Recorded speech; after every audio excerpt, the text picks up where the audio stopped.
नमस्कार, एक बार फिर से आपका स्वागत है। और आज हम आपके लिए क्लास में लेके आए हैं इम्यूनाइजिंग एजेंट।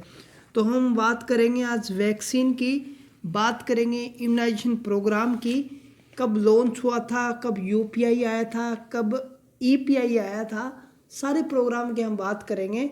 और आज का स्पेशल टॉपिक ही हमारा किसके ऊपर है, इम्यूनाइजिंग एजेंट।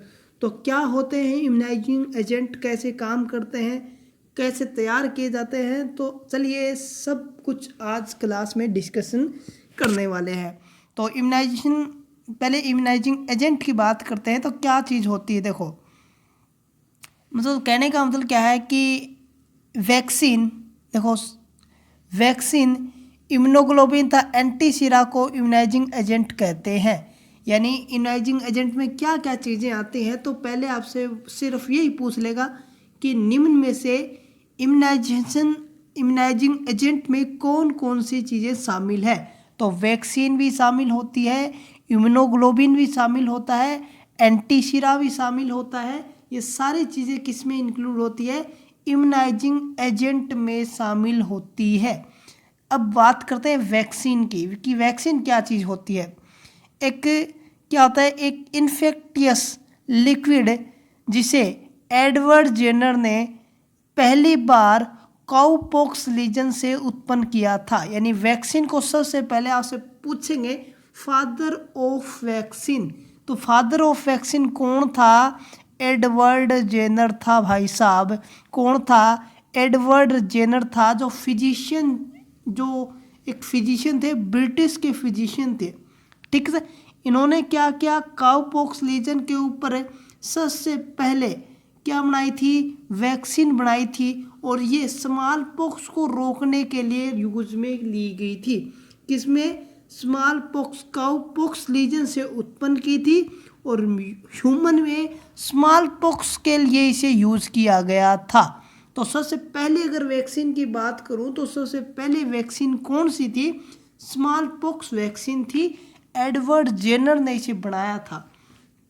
ठीक है, यहाँ तक का बात समझ में आई।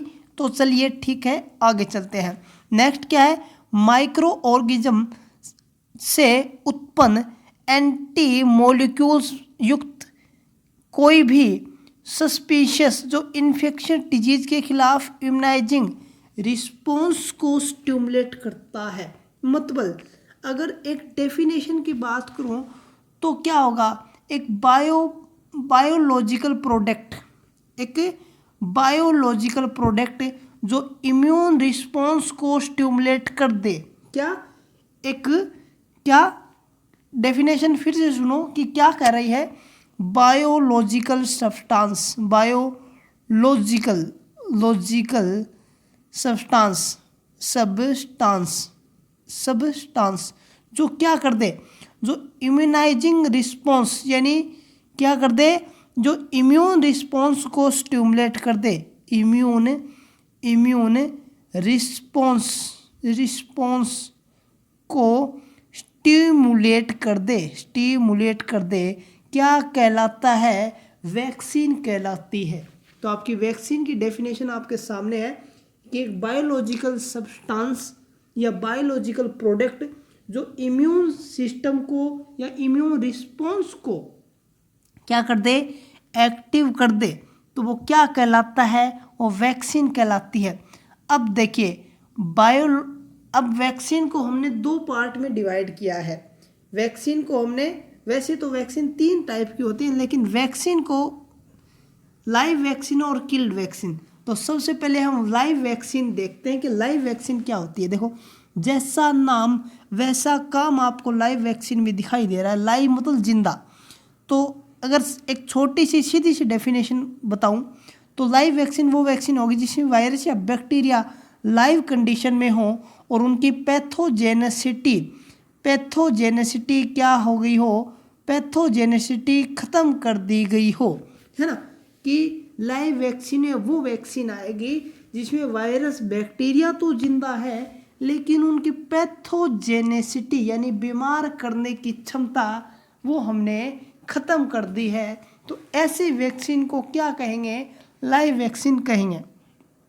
ठीक है, तो बुक में क्या दिया गया है, देखो बुक में दिया गया है कि वीक ऑर्गेनिज्म है ना को लेबोरेटरी में टिश्यू कल्चर से बार बार चिक एम्ब्रियो से बार बार गुजारा कर उनकी पैथोजेनेसिटी को नष्ट या कम कर दिया जाता है, लेकिन इम्यूनोजेनेसिटी उनकी रह जाती है। मतलब कहने की अगर बुक को छोड़ दिया जाए तो मैं सीधी सी डेफिनेशन यही होती है कि ऐसे वैक्सीन जो लाइव यानी जिंदा जीवित वायरस या बैक्टीरिया से बनाई जाती है, वायरस या बैक्टीरिया से बनाई जाती है और उनकी पैथोजेनेसिटी को नष्ट कर दिया जाता है। जेनिसिटी को नष्ट कर दिया जाता है, लेकिन उनकी इम्यूनोजेनेसिटी रहती है। यानी इम्यूनोजेनेसिटी का मतलब जो इम्यून को रिस्पॉन्स को स्टिमुलेट करेगा वो रह जाती है।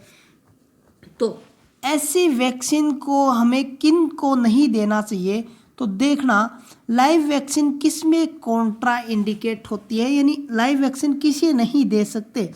तो लाइव वैक्सीन ऐसे व्यक्ति को नहीं दिया जा सकता जिसमें इम्यून क्या है कंप्रेस इम्यून सिस्टम हो या इम्यून सिस्टम सप्रेशन किया गया हो। जैसे एड्स किसी पेशेंट को तो उन्हें लाइव वैक्सीन नहीं दी जाएगी, क्यों नहीं दी जाएगी, T4 सेल कम हो गई है, इनमें T4 सेल कम हो जाती है ना। जो वायरस है इसका एड्स का HIV वायरस वो T4 सेल पर ही हमला करता है और इसे वीक बना देता है ना।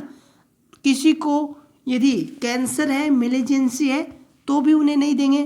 कोर्टिकोइड स्टेरॉइड यानी स्टेरॉइड थेरेपी ले रहा है उनमें भी कॉन्ट्रा इंडिकेट है, यानी उनमें भी नहीं देंगे। रेडिएशन थेरेपी जो पेशेंट ले रहा है उन्हें भी लाइव वैक्सीन नहीं देंगे और प्रेगनेंसी में भी हम लाइव वैक्सीन नहीं देंगे।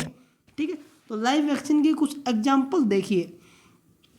एक तो आपकी BCG, ठीक है, एक आपकी BCG वैक्सीन है, वो लाइव टाइप की वैक्सीन है। टाइफाइड भी दो तरह की होती है, लेकिन टाइफाइड ओरल है, ओरल रूट से देते हैं, वो लाइव वैक्सीन है। अन्य ये बैक्टीरियल थी, ये बैक्टीरियल वैक्सीन थी, यानी BCG बैसिलस क्लाइमेटोग्यूरिन, ये किस में देते हैं, TB से प्रिवेंट करने के लिए देते हैं। टाइफाइड है, ये टाइफाइड से प्रिवेंट करने के लिए देते हैं। अब वायरल जो वायरस से तैयार की जाती है वो वैक्सीन, लाइव वैक्सीन देखो, ओरल पोलियो वैक्सीन OPV, इसे साबिन वैक्सीन भी कहते हैं क्योंकि साबिन ने इसे तैयार किया था। नेक्स्ट है येलो फीवर आपकी लाइव वैक्सीन है। मीजल्स आपकी लाइव वैक्सीन है। रूबेला आपकी लाइव वैक्सीन है। मम्प्स आपकी लाइव वैक्सीन है और रोटा वायरस आपकी लाइव वैक्सीन है।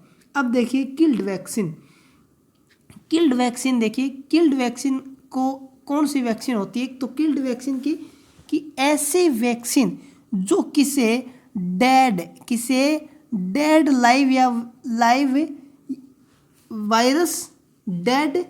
वायरस या बैक्टीरिया से तैयार की जाती है, ऐसी वैक्सीन को क्या कहते हैं, किल्ड वैक्सीन या इनएक्टिव वैक्सीन कहते हैं।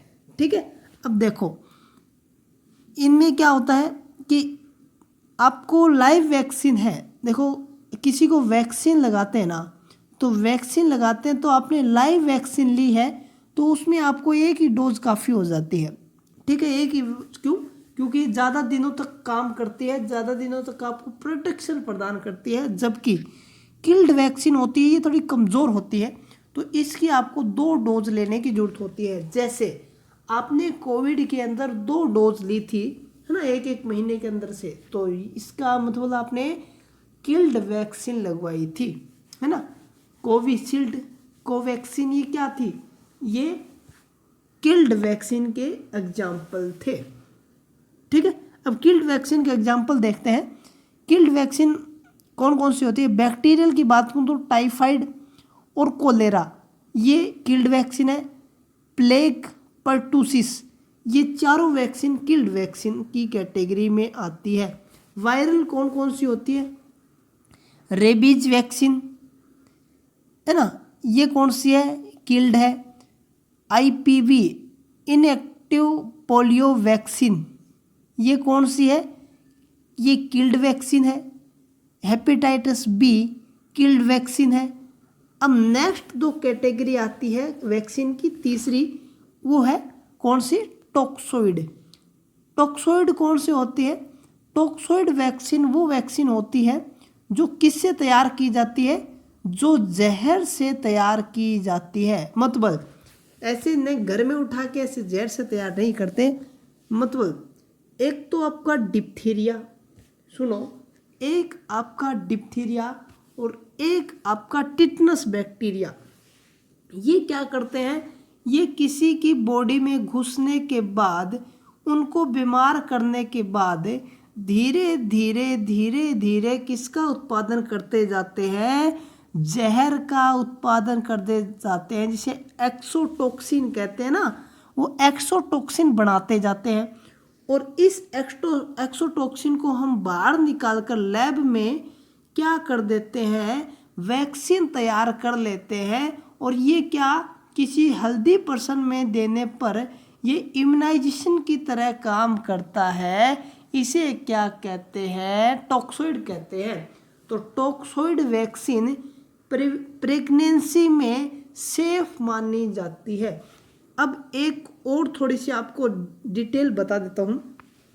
आपने सुना होगा टीटी वैक्सीन प्रेगनेंसी में देते हैं, कितनी देते हैं? 2 डोज देते हैं। अब नए जो आपका इम्यूनाइजेशन शेड्यूल है उसके अंदर टीटी के स्थान पर हम क्या देने लगे हैं? टीडी, टिटनस टॉक्सोइड और डिप्थीरिया, ये दोनों हम देते हैं। नए कौन से? नए वैक्सीनेशन शेड्यूल के अंदर हम टीटी के स्थान पर टीडी देते हैं। टिटनस और डिप्थीरिया दोनों देते हैं। तो ठीक है, तो बुक क्या कहती है? बुक कहती है कि एक टॉक्सिन को केमिकली मॉडिफाइड करके एंटीजेनिसिटी को बरकरार रखने के लिए पॉइजन के प्रभाव से बनाते हैं, जैसे टिटनस और डिप्थीरिया। अब देखो थोड़ा सा इम्यूनाइजेशन प्रोग्राम के बारे में। इम्यूनाइजेशन प्रोग्राम आया था तो अपने साथ 6 वैक्सीन लेकर आया था। इसने कहा दिया था कि 6 ऐसी बीमारियां हैं जिसके कारण बच्चों की डेथ ज़्यादा होती है। तो 6 डेथ वाली बीमारियां कौन कौन सी थी? वो 6 सबसे ज़्यादा डेथ वाली बीमारियां थी टीबी, पोलियो, डिप्थीरिया, वोपिंग कफ जिसे 100 डे कफ भी कहते हैं या पर्टूसिस भी कहते हैं, टिटनस, मिजल्स। ये 6 बीमारियों से बचाने के लिए इम्यूनाइजेशन प्रोग्राम लेकर आए थे। उसमें 6 वैक्सीन लाए थे। ठीक है, 6 वैक्सीन को लॉन्च किया गया था। कब? सन 1974 में। तो आपसे पूछ लिया जाएगा कि इम्यूनाइजेशन प्रोग्राम कब लॉन्च हुआ था? तो 1974 में किसके द्वारा? WHO के द्वारा किया गया था। और स्टार्टिंग में बस 6 डिजीज इसमें शामिल की गई थी, 6 बीमारियां शामिल की गई थी। इसके बाद क्या आया? जब भारत में आया तो भारत में जो आपका इम्यूनाइजेशन शेड्यूल आया था या प्रोग्राम आया था वो EPI के रूप में आया था, है ना, EPI के रूप में आया था, एक्सपेंडेड प्रोग्राम ऑन इम्यूनाइजेशन, जिसे कब लॉन्च किया गया था? 1978 में इंडिया में लॉन्च किया गया था। कब किया गया था? 1978 में। अब इसमें क्या क्या चीज़ें शामिल थी? EPI में स्टार्टिंग में जब EPI आया था ना, इसमें क्या क्या चीज़ें शामिल थी? इसमें DPT की, डिप्थीरिया, पर्टूसिस, टिटनस की 3 डोज लगाई जाती थी। 1 डोज BCG की लगाई जाती थी, 2 डोज टिटनस की लगाई जाती थी। बस इतना ही वैक्सीन ये EPI के अंदर 1978 में लॉन्च हुए थे। इसके बाद EPI को 1985 में, याद रखिएगा, EPI को 1985 में 1985 में यूपीआई बदल दिया, यूआईपी में बदल दिया गया, यूनिवर्सल इम्यूनाइजेशन प्रोग्राम। ये 19 नवंबर 1985 को बदला गया था श्रीमती इंदिरा गांधी की याद में। ठीक है, अब 1900 देखो, एक छोटी सी और डाटा है कि ईपीआई में आपका ओरल पोलियो वैक्सीन कब जोड़ा गया था? 1989 में, 1979 के अंदर इसको किस में जोड़ा गया था? क्या जोड़ा गया था? ओपीवी जोड़ा गया था। ठीक है, अब देखिए थोड़ा